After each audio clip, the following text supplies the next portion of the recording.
Hi guys, welcome to the channel. My name is Luke from LCPT Fitness, and today we're going to be talking about the top 10 tips for building muscle. So we're going to go through and remove some stereotypes, but also give you some valuable information that you can implement today that's going to help you understand exactly what it takes to be able to be in the best position to be able to build muscle mass and be in position to be able to see the results that you want to see out of your sessions. So moving into point number one, we need to remove the idea that being in a caloric surplus to build muscle is the only necessary way to build muscle. And I really put emphasis on the only part because there are other ways that you can obviously build muscle that aren't a calorie surplus. So for those of you that don't know what a calorie surplus is, it's when we're eating more than our maintenance line with the assumption that by doing that, we're going to be building more muscle than other particular nutritional lines that we might be eating to. So for example, something like a deficit or something like maintenance. Now, realistically, you can actually build muscle across all three. And that's something that a lot of people don't realize. They feel like that they need to be eating more food than needed to be able to build muscle mass. And realistically, that's just not the case. When we think of the things that contribute to building muscle, it's protein and it's a weights program that is consistently viable for you to be in a position that you can progressively overload at for your body to have to change to be able to keep up with the stress that you're putting it under from the weights training that you're doing. Now, the weights part, that's something that we'll go into in another point. But bringing it back to this point, which is point number one, thinking that a calorie surplus is the only way to build muscle, is something that we really need to remove because it can really limit our vision from nutritional targets and things that we can focus on that can really be viable for what we're trying to do when it comes to a muscle building perspective. If we think of maintenance is where you're maintaining your weight and maintaining your fat mass. But being at maintenance doesn't necessarily signify that you're not going to build muscle because remember, as I said, you only need to be eating a certain amount of protein each day and doing a certain amount of weights training. But being at a maintenance level can still support that. Even in a deficit, if you were saying, I want to get leaner, I want to lose some fat, I want to lose some weight. As long as you're hitting your protein targets and you are focusing on a consistent weights program, you can still build muscle. Now, realistically, if we look at all three, we look at a surplus, we look at maintenance, we look at a deficit, obviously, it's going to be a lot easier for you to build muscle in a surplus. However, the repercussions of that, and depending on how aggressive the surplus is, we can actually put on a lot of body fat. And that can be the bad part over a long term, because if you're in a surplus for a long period of time, what that means is you might build the muscle that you want, but unfortunately that's going to be followed by you having to take a period of you dieting quite aggressively to be able to lose that body fat to see what's underneath it.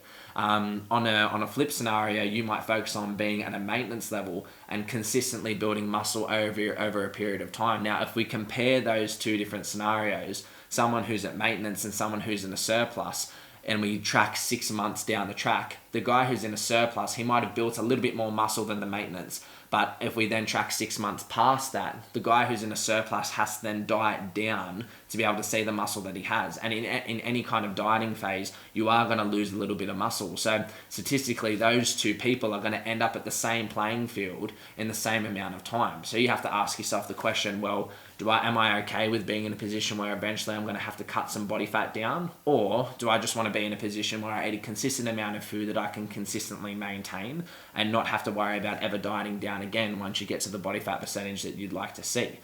So that's the question that you have to ask yourself.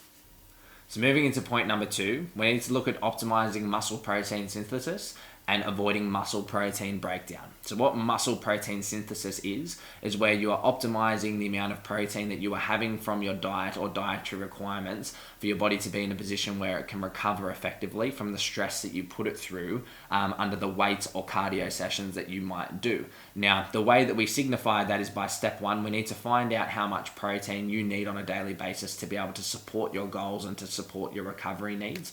I mentioned this in a previous video in the foundation series, which was called Nutrition 101, where you can be in a position where you can figure out exactly how many grams of protein you need to be able to obviously fulfill this. So the general rule of thumb is around 1 gram of protein per pound of body weight. So if I use myself as an example, being around 200 pounds, I would roughly be looking at around 200 grams of protein. Now, throughout the day, I would then consistently have regular protein feedings around 4 to 5 to be able to fulfill that protein requirement and tap into muscle protein synthesis, which is going to allow my body to effectively recover and build my muscle mass up bigger to what it was before. And what it's also going to do is allow us to avoid muscle protein breakdown, which is the opposite of what we want. It's where your body starts to break down muscle tissue because it doesn't have the right requirements and the right nutritional values to be able to uphold the amount of muscle that you are trying to build and the amount of activity that you're trying to do. So we need to make sure that we're obviously tapping into muscle protein synthesis as much as we can, around 4 to 5 times per day through regular protein feedings and the right amount of protein that is going to come from what you need for your goals. So moving into point number 3, we need to be prioritizing sleep. So it's pretty self-explanatory as it is, but I'll explain the importance as to why this point has such an impact on your progress when it comes to building muscle. Is your body will only recover while you're asleep.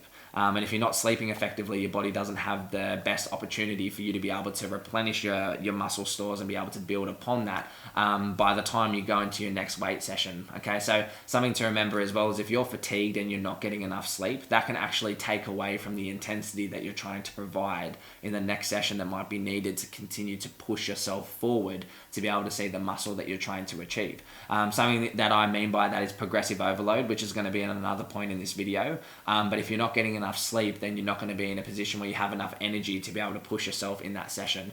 You're also not going to be in a position where your body can recover effectively from the previous sessions that you've done. So it can really put you in a tough position.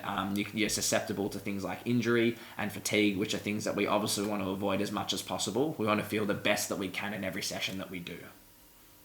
So moving into point number 4, we're going to talk about progressive overload and intensity. So it's a very simple concept where we're looking at comparing the session that we are about to do in comparison to the previous session that we've done. So I'll just use a basic exercise as an example. Let's just say we're doing bent over rows. Okay, in our previous session, we did 3 sets of 12 repetitions at around 60 kilos. And in this session, to be able to make sure that we're in the perspective of pushing the boundary and giving our body something to adapt to, we need to try and set the bar a little bit higher in comparison. Obviously, this is a very basic example, but it's just for the concept of looking at progressive overload. So in this session, we might be looking at doing, 3 sets of 12 repetitions at 70 kilos instead of 60. Obviously, we need to make sure that technique is the main foundation of what we're focusing on as we progress the weight up. But we need to remember that our body is a creature of adaptation. When you give it something stressful, it'll adapt to it so it doesn't become hard anymore. But when that happens, we need to make sure that we don't stay going through the motions with that weight when it becomes easy, and that we set the bar a little bit higher so our body has a reason to change and build muscle again. So moving into point number 5, we need to remove the generic stereotypes of what it means to build muscle. And this one is more for the ladies, maybe for some guys as well, obviously if you thought about it in this way. But a huge misconception that I've come across, especially with my own female clients, is that they feel if they do a weights program that they're going to become big and bulky like Ronnie Coleman. Unfortunately, that is just not the case. To be completely honest, the rate in which a female builds muscle is depressingly slow. The reason for that is the lack of testosterone in the system, which is the main hormone that allows for muscular growth. Now, it doesn't mean that females can't build muscle. They obviously can, but it's not going to be a thing where you're going to wake up one day and look in the mirror and go, oh shit, how did I get this big? How did I get this muscly? If I use myself as an example, I've been trying to build muscle over the last 10 years and I've obviously built a little bit, but nowhere near where I want to be. So if you're a female that might be a little bit skeptical about trying to build muscle or go through that process, rest assured that you're going to be in a position where the benefits that you're going to see is consistent strength increases, and that you're going to find to be more functional and more viable in your sessions, and you'll see muscle come as a byproduct over time, but it's not something that's going to surprise you. So moving into point number 6, we want to be prioritizing functional compound movements in our sessions in comparison to prioritizing isolated singular muscle movements. So I'll talk through comparison in this point. Let's compare a bent over row with a barbell bicep curl. So if we look at a bicep curl, when we go through that full range of motion, the only muscle that we're really working is our biceps. And we're not really using any other stabilizers or beneficial attributes of your body to be able to progressively overload that particular muscle. We're just focusing on one area. Comparatively, if we look at something like a barbell bent over row, where we're using all of the muscles in our back and we're also using our biceps as well at the same time, you're getting way more bang for your buck. We want to make sure that we're prioritizing those movements. Now, I'd like to reiterate, it doesn't mean that you can't do bicep curls. It doesn't mean that you can't do isolated movements. You just want to make sure you're not prioritizing those as the centerpiece of your sessions, because you're really limiting the potential for the amount of muscle that you can be building in the time that you have allocated to the sessions in the day that you are going to the gym. So moving into point number 7, we want to make sure that we're not putting ourselves in a position where we're comparing our progress to the people that are around us, whether we're in the gym or whether it might be on something like social media, where we see something that might motivate us. It might be a certain physique, it might be a certain feat of strength, it might be a certain fitness level, it might be a certain achievement that someone's had. We want to make sure that we're not in a position where we're using that as our motivation and expecting ourselves to achieve that on the same level. We need to be in a position where we can use our own progress and our own program as means of motivation to be able to understand our own performance KPIs and see ourselves progress. Sometimes we fall into the trap of looking at people around us and go, well, that's my goal, I want to look like that person. But unfortunately, what we're seeing is just the exterior. We don't actually see what's behind the scenes where it comes to the training program that they might be committing to and how strenuous that might be. The rigorousness of their nutritional plan and how strict they might be with their diet and the things they might be cutting out. They might not be going out on the weekend. They might not be drinking any alcohol. They might not be doing any of those normal things that a lot of people do on a daily or weekly basis. We need to be able to look at those people and obviously admire what's there and use that as a motivator, but never be in a position where we want to base our goals around that, especially when we don't know what that person's going through. The thing to remember is comparison is the thief of all joy. You know what I mean? And you don't want to rob yourself of the joy that your own progress and your own goals that could be providing you when we're too busy looking at the people around us. So for point number 8, we're going to further elaborate on what we were discussing in point number 1, which is we don't need to be in a calorie surplus to be able to build muscle and using that as the only means to be able to see yourself go in that direction. We're going to look at the flip side of the coin now and also understand that we don't need to freak out if we're in a deficit and thinking that we're going to lose all of our muscle and all of our progress from eating less than we technically need to.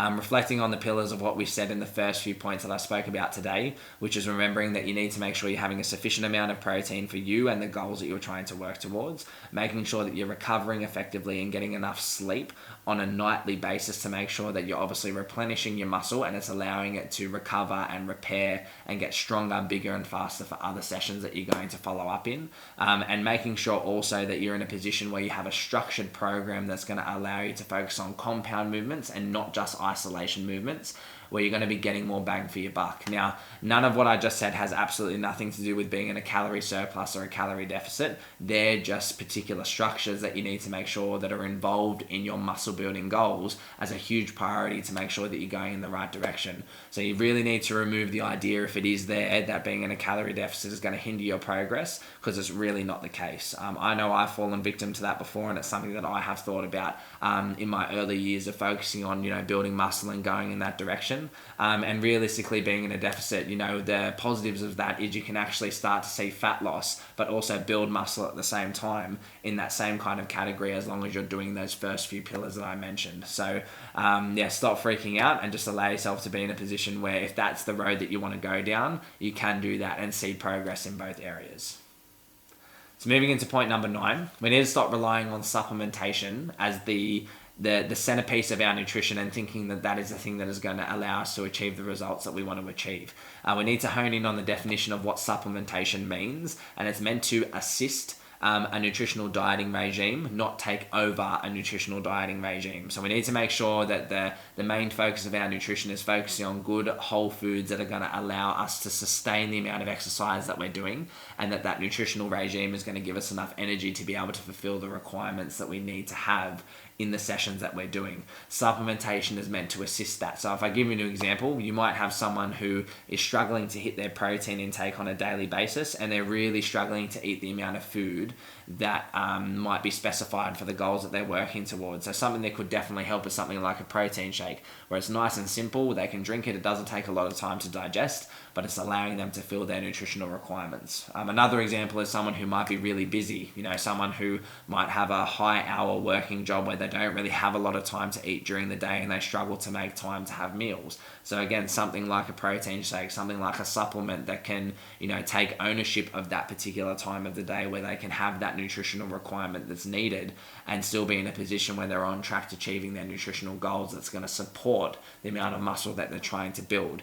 But unfortunately, we fall into the trap of thinking that, protein shakes and supplements are the magic pill that's going to give us all these amazing results. And unfortunately, that's not the case. You're just going to end up spending a lot of money on something that isn't going to fulfill what you expected it to be. And it can lead you down a road of feeling really disappointed with something that you thought was going to happen that didn't happen, unfortunately.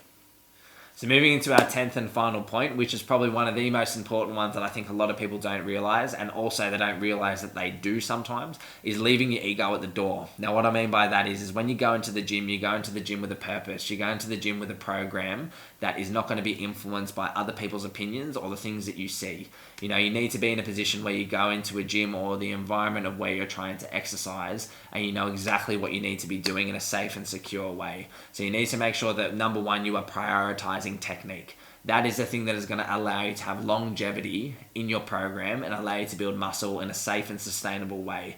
When technique goes out the door and we start to focus on our ego and trying to fulfill a requirement of what we feel is there that we're not ready for yet, we're setting ourselves up to be in a position where we can potentially get injured, and it can set us back from a long-term perspective from muscle that you probably could have built if you just did it right. So be in a position where you can leave your ego at the door and be okay with where you're at. Don't compare yourself to the people that are around you in the gym, and just be in a position where you're comfortable in what you know you need to be doing and fulfill that requirement to the best ability that you can. And that's going to set you up to be in a really good position long term to be injury free and see the results that you want to see, because one of the biggest culprits that holds people back from seeing muscular progress is unfortunately getting injured, and 99% of the time it comes from trying to lift too much weight at the wrong time when you're not ready for something. So I hope these 10 points help, guys. Obviously some of them you can action at the moment. I know some of them obviously didn't have specific information that you can implement today. Some of them are more from a perception, but you need to be in a position where you see the muscle building process holistically and understand that you need to bring it back to factual information like in these 10 points that I gave you. So I hope to see you in the next video, guys. I hope you enjoyed today's video. There'll be a new video every week on Tuesday, so I hope you tune into that, and we'll see you soon.